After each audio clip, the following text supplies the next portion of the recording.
Seguimos en este programa, soy Rubén Muyano, Organización Libertas produce esta emisión, este programa se llama ¿En dónde estamos? Estamos en Montevideo, ciudad capital del Uruguay, por CX30 Radio Nacional, radionacional.com.uy para el mundo, por Facebook también para el mundo ¿En dónde estamos?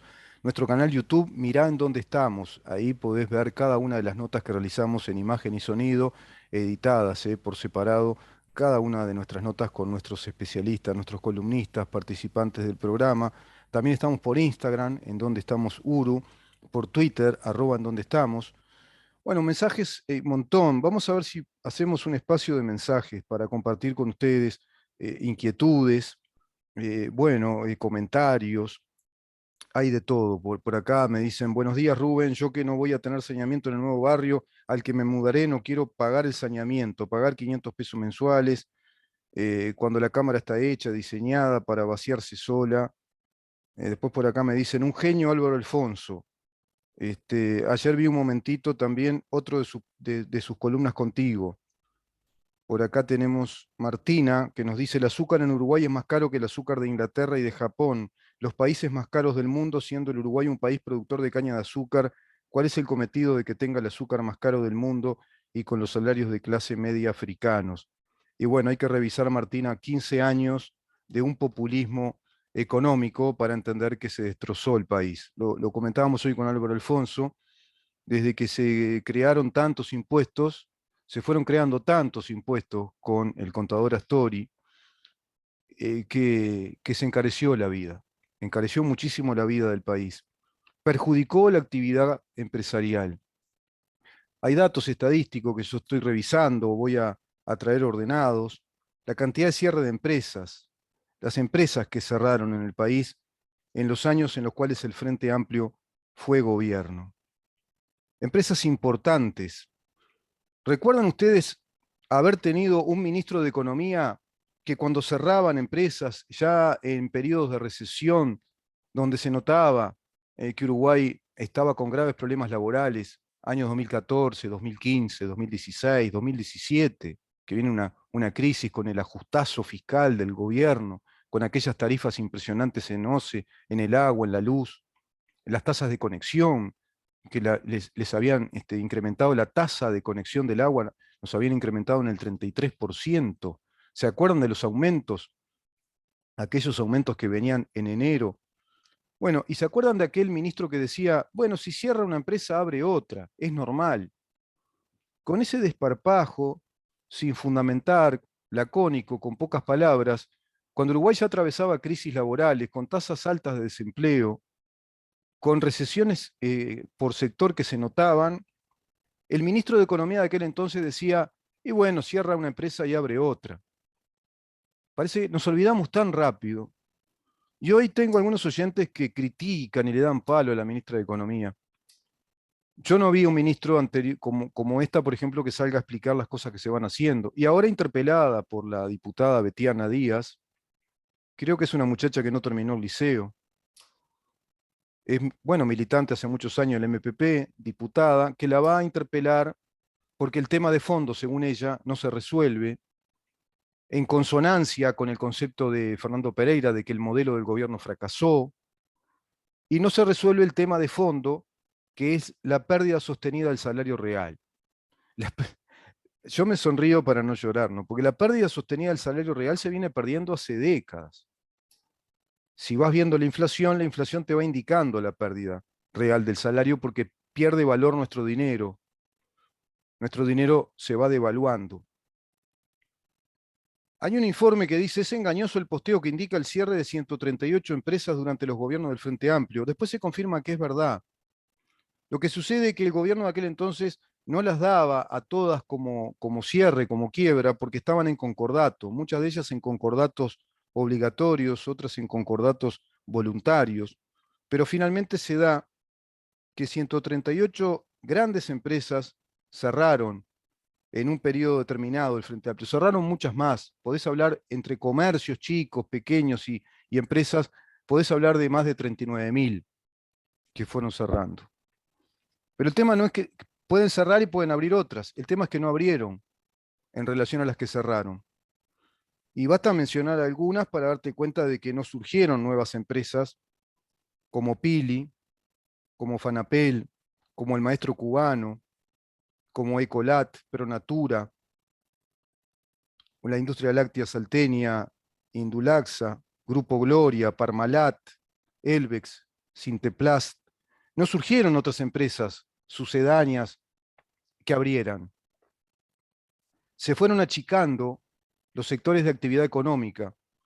Cuando los sectores de actividad económica se van achicando, si no crecen, y es un periodo mayor a 3 meses, los economistas hablan de recesión. La recesión es un factor muy negativo porque nos está indicando que el país no está creciendo económicamente, sino que está decreciendo, por lo menos en ciertos sectores de la actividad económica.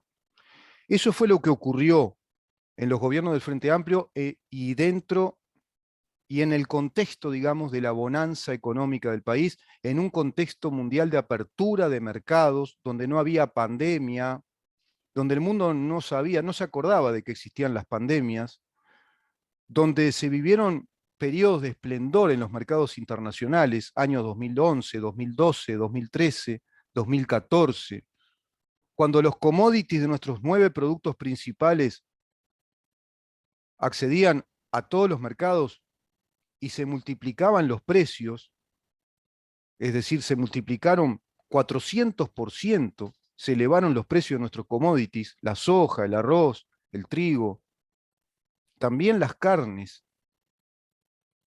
Uruguay no logró sustentar ese modelo exportador con un modelo de infraestructura, con un modelo de enriquecimiento de nuestras empresas, con un modelo generador de trabajo.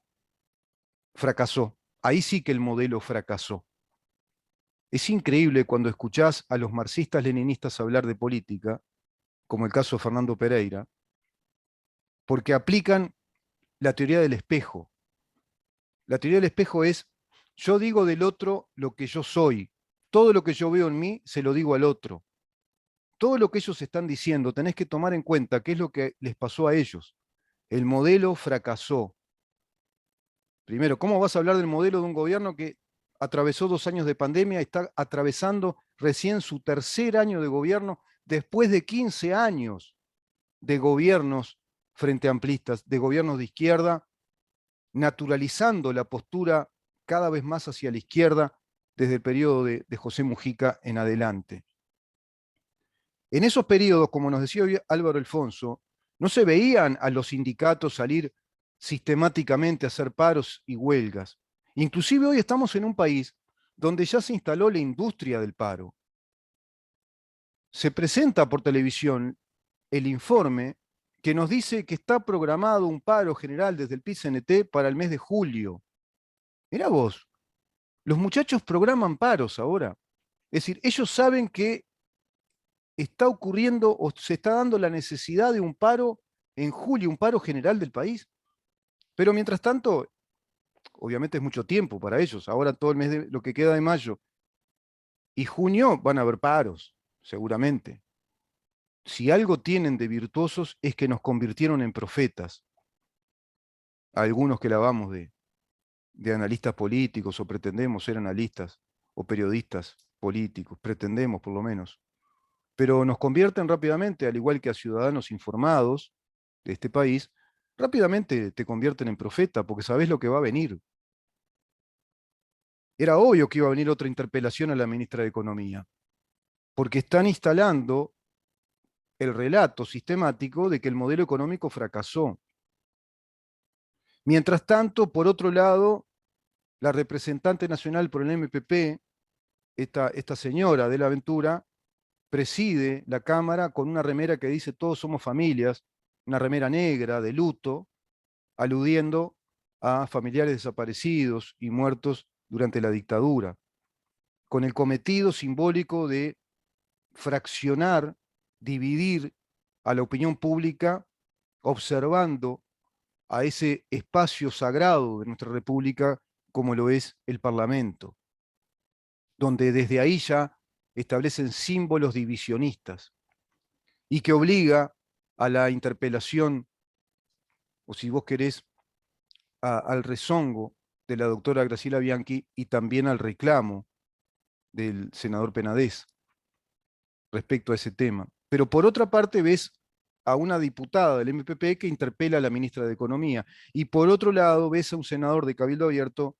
que reclamó un minuto de silencio por 4 militares jovencitos que murieron en un atentado terrorista en aquellas épocas del terrorismo tupamaro, y que fue en un día de mayo, justo en ese día en el que los uruguayos celebramos la Batalla de las Piedras, el momento histórico en el cual comienza a cimentarse un espíritu nacional y un espíritu de ejército nacional. Es evidente que se ha derramado ya en nosotros los efectos de una lucha ideológica que libraron por dentro del Estado, con la complicidad de los partidos tradicionales, que libraron dentro del Estado la izquierda marxista organizada, usufructuando los mecanismos republicanos democráticos y representativos. Y como vivimos en un país que hace como que es normal, y como vivimos en un país cuyo gobierno actualmente hace como que eso es normal también, y no tiene respuestas ante la sistemática agresión, evidentemente instalada en la logística de una estrategia electoral, esa sistemática agresión que apela a palabras y no a conceptos, el gobierno no termina de entender que debe ofrecer una respuesta a la población respecto a este clima inhóspito de un país enrarecido, de un país dinamitado por movimientos sindicales, por corporaciones sindicales que paralizan el país y que instalan un relato mentiroso porque no responde a los datos de la realidad. Y vemos un presidente que tiene que esforzarse por explicar esos datos y por argumentar. Y el argumento del presidente va a caer inmediatamente ante un contingente importante de uruguayos, especialmente de nuevas generaciones que ya están adaptadas por el adoctrinamiento de nuestro sistema de enseñanza a través de estos 15 años, y están adaptadas por la natural inclinación que tienen los jóvenes hacia ciertas utopías que se presentan románticamente libertarias y se presentan épicas, porque el joven aún no tiene el raciocinio, la penetración racional y la experiencia sumada a ello para entender que está ante un gran monstruo que lo está engañando. Es el lobo ante Caperucita Roja. Pero claro, Caperucita Roja y el lobo, en términos de colores, parecen unirse en una fantasía que se les brinda a nuevas generaciones que van a inclinar su voto más hacia la izquierda que hacia otro lado. Eso es lo que está mostrando la realidad. Evidentemente tenemos un país fraccionado, dividido y con un gobierno que la tiene complicada. La tiene complicada en tanto siga haciendo como que no pasa nada y siga tomando mate en torre ejecutiva con el amigo que se llama Fernando y que le dice que su modelo fracasó. Y en tanto tengamos un presidente que diga, y bueno, ellos van a seguir insistiendo en esto porque es el lícito juego que tienen, es el lícito juego respecto a sus intereses, pero no es el lícito juego ante la ciudadanía respecto al mecanismo democrático de la interpretación de la realidad. Es poco serio esto. No responde a la seriedad republicana y democrática de un partido político si se precia de tal montar un relato mentiroso que está fogoneando a la opinión pública, que está perjudicándole el movimiento de su acción al gobierno, que además, dada la circunstancia de 1 millón de uruguayos necesitados por el desastroso modelo económico que dejaron, cuando este gobierno toma precisamente al país, en febrero daba el déficit fiscal de nuestro país había trepado al 5,1%, estaba en los meses de diciembre, enero en el 4,8%, llega al 5,1%, con procesos inflacionarios muy altos, que estaban alrededor del 9%, con una tasa de desempleo del 10,1%, y viene una pandemia.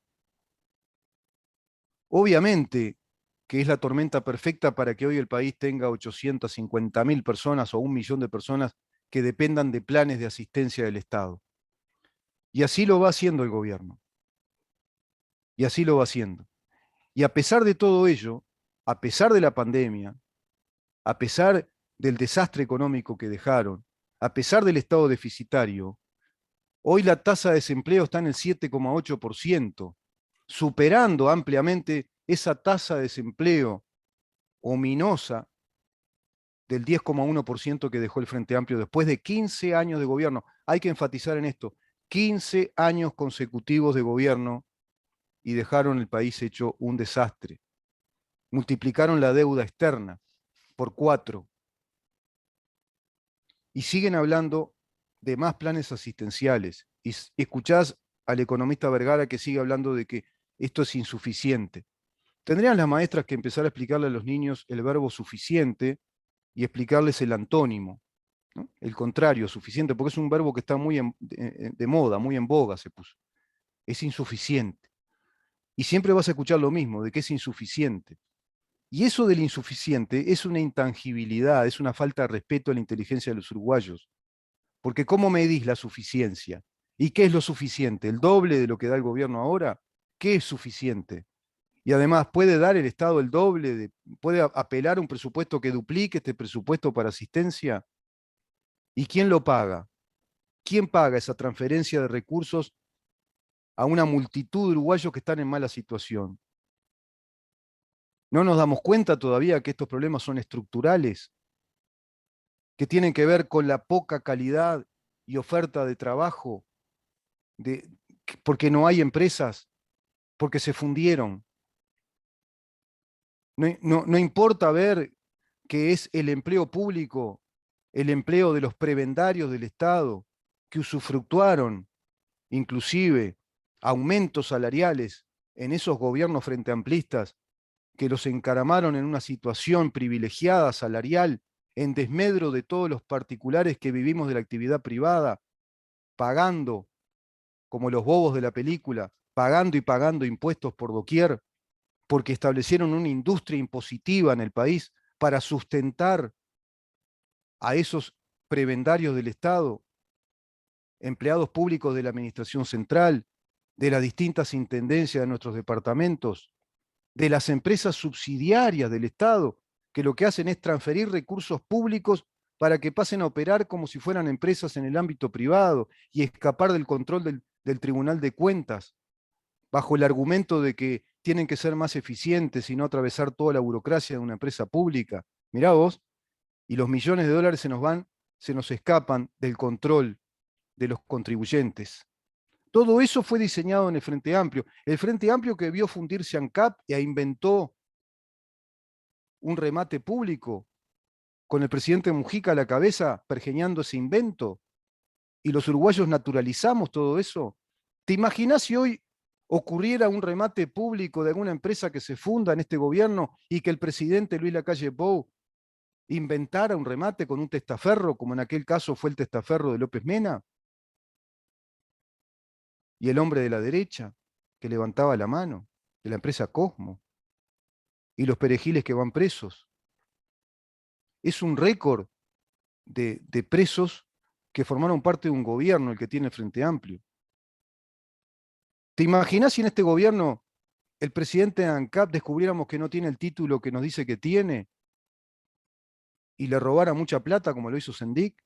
El hijo de aquel Raúl Sendik que montó, en parte montó esa épica terrorista bajo la argumentación fantasiosa de que Uruguay estaba asentado en un manto de petróleo y que los Estados Unidos nos querían quitar ese petróleo, y después fueron creando la teoría de los escuadrones de la muerte y pretendían llegar al poder del Estado para que el Estado pudiera ser el dueño y señor de la producción petrolera del Uruguay. Qué terrible, ¿eh?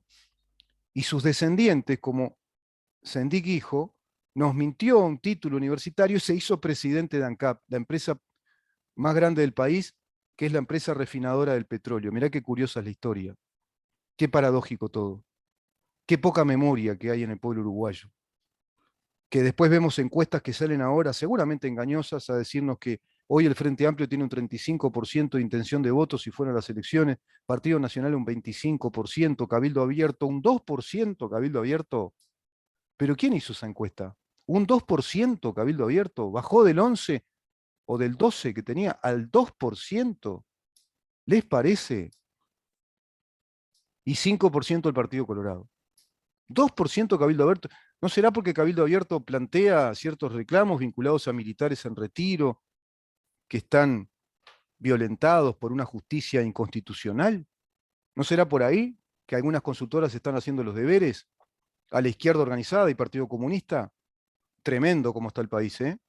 Es tremendo cómo está organizándose una campaña fuertemente desestabilizadora que ya no tiene ningún pudor, como decía Diego Flores hoy, en mostrar sus colmillos, sus dientes, en mostrar su musculatura y salir pura y sencillamente con palabras, con relatos vacíos, a decir que el modelo fracasa, que es insuficiente lo que el gobierno hace, interpelar, por supuesto, a la ministra, porque es un acto simbólico, la interpelación a la ministra de Economía, es, es decir, se nos está planteando como lectura simbólica que la oposición de la izquierda organizada, del PCNT y del Frente Amplio, le está diciendo a la población uruguaya que el modelo económico de este gobierno fracasó.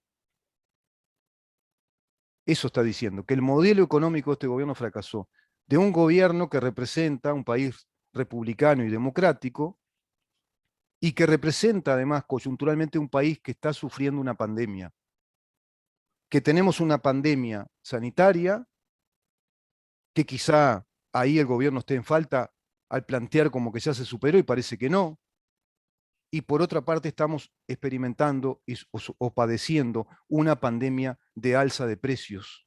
Hay una pandemia de precios de todos los commodities que son fundamentales, alimentos, energéticos, minerales, y gran problema en el transporte de la mercadería a nivel mundial también, que encarece, por supuesto, el transporte de mercadería.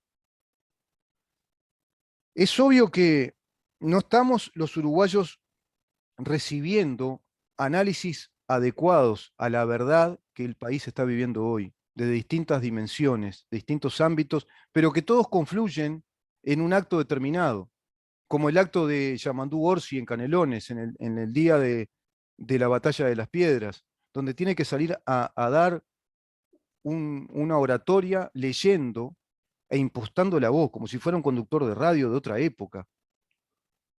Pero ¿para qué? Para desacreditar al gobierno, en ese caso, que tiene que ver con una fecha que va a plantear, que plantea, perdón, la génesis de nuestra nacionalidad y sobre todo de nuestro ejército. En esa misma fecha, simbólicamente, Yamandú Orsi cuestiona la soberanía, la pérdida de soberanía de nuestro país en materia de seguridad pública.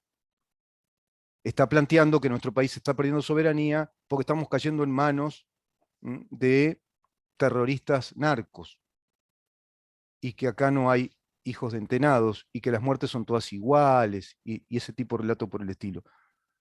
Es increíble lo mal asesorado que está, porque un discurso de esas características o una oratoria que está vinculada a ideas tan fuertes, ideas fuerzas como esa, conceptos, tienen que presentarse ante su público o ante el público, máxime cuando es una figura pública, un gobernante, un intendente que tiene poder público, tiene que presentarse con esas ideas integradas a sí mismo, no con la necesidad de leer unas hojitas y mal leídas por un momento, sino que se tiene que plantear un discurso, por eso la retórica no es para cualquiera, se tiene que plantear un discurso de ideas que esté integrado y que sea oral, que salga desde la oralidad, mirando de frente a su público, alzando los ojos y explicando lo que él supone o él entiende o él analiza respecto a una realidad determinada. Pero no un discurso prearmado y leído, que queda en evidencia que es un discurso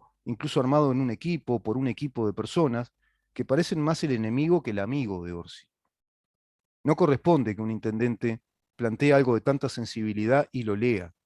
Tiene que decirlo a viva voz oralmente ante el público que está y ante el país, porque en definitiva él sabe que eso se va a transmitir a nivel nacional. Bueno, ese es el país en el que estamos viviendo. Es el país de una izquierda organizada que se va alineando en un discurso que fogonea cada vez más a la población y al gobierno, que lo va a desestabilizar cada vez más, que inclusive ahora dicen que hay que ser combativos, fíjate vos, hay que ser combativos, mirá vos, menos mal, recién empieza el combate, o sea, lo de antes fue una versión light, como que estaban siendo prácticamente amigos con el gobierno. Bueno, se terminó esa amistad, ahora hay que ser combativos. Eso están diciendo ahora, así que imagínense lo que se viene en el país y yo no sé si el gobierno realmente está viendo todo esto, está preparado para ver lo que se le viene en materia de, bueno, de distorsión del funcionamiento del país, sobre todo en el ámbito público, donde se están reclamando la suba de salarios, el sindicato de Conaproles que plantea el disparate de un aumento del 40% de su salario, por ejemplo, la salud que está reclamando también aumento de salarios. Es evidente que hay una práctica sistemática distorsiva para perjudicar a este gobierno. Nos vemos mañana a partir de las 10 de la mañana para seguir preguntándonos en dónde estamos. Chau.